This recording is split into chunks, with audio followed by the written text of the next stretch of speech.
One way to know that you are a true chosen one is when you don't have kids. So this man says that he believes that most chosen ones don't have children. And the comments, they're going insane in the comments.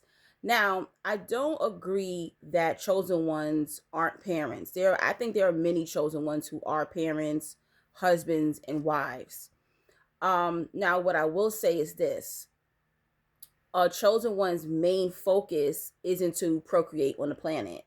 It's not.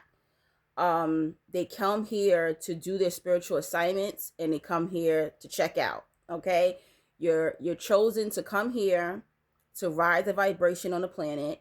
You come here for a particular assignment, whether it's a worldly assignment, whether it is a spiritual assignment, or breaking generational curses in your family.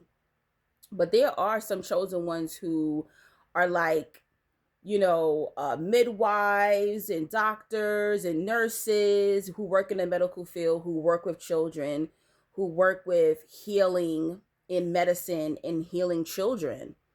But when you think about some of the most powerful chosen one women, they never got married, they never had children. And a lot of chosen ones will never have children, will never get married. I knew since I was a child that I wasn't going to get married. If I ever get married, it will be because God instructed me to. And I know it's not about just the pleasure of having a husband. It really would be because my marriage is supposed to be part of my spiritual assignment in ministry. A lot of chosen one people who end up getting married and having children, a lot of their spouses and their children suffer. They will not see their parent much. They will have to share their parent with the community, with the church, with the world. So they suffer. And this is why a lot of chosen ones will not get married or have children, because it's very hard to date a chosen one, right? Imagine two chosen ones dating each other. It's very hard for a chosen one to date. It's very hard for a chosen one to get married unless their marriage is part of their spiritual assignment in ministry. It's very hard if you have a chosen one parent who's in politics, who's an activist, who's a healer, who's a traveler. Their spouse and children will suffer. So part of what he's saying is somewhat true, in a sense that chosen ones, you did not come here. Your ministry wasn't, or your spiritual assignment is not to come here and be a wife or a husband or to be a parent.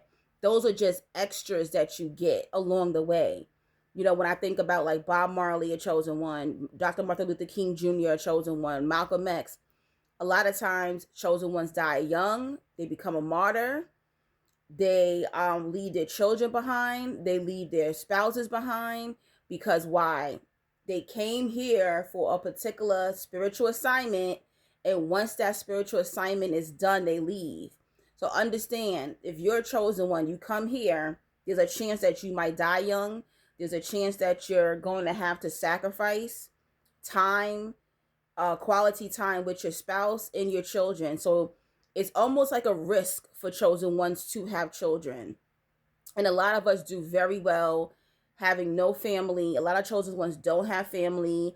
A lot of them will never get married and never have children. So if you're a chosen one and you got a chance to experience children and a spouse, that is a huge blessing, because a lot of chosen ones will never experience that, because we don't really have a lot of the spiritual energy, sometimes the finances, or the time to even conduct our spiritual assignments, finish it up, plus be a wife, husband, or a parent, because those are spiritual assignments that you have to focus on.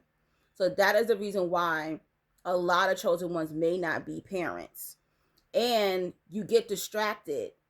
Especially a chosen one woman, she's pouring all of her spiritual energy into motherhood, all of her spiritual energy into serving her husband. This is why a lot of people who have high callings on their life and who are chosen ones will not get married or have children because of this. So he's right to a certain extent, but it's not necessarily true that all chosen ones don't have children. But it is difficult. It is very, very difficult to balance both lives, getting your spiritual assignments done, and being a parent. Don't be upset about it. It's just a calling that's on your life.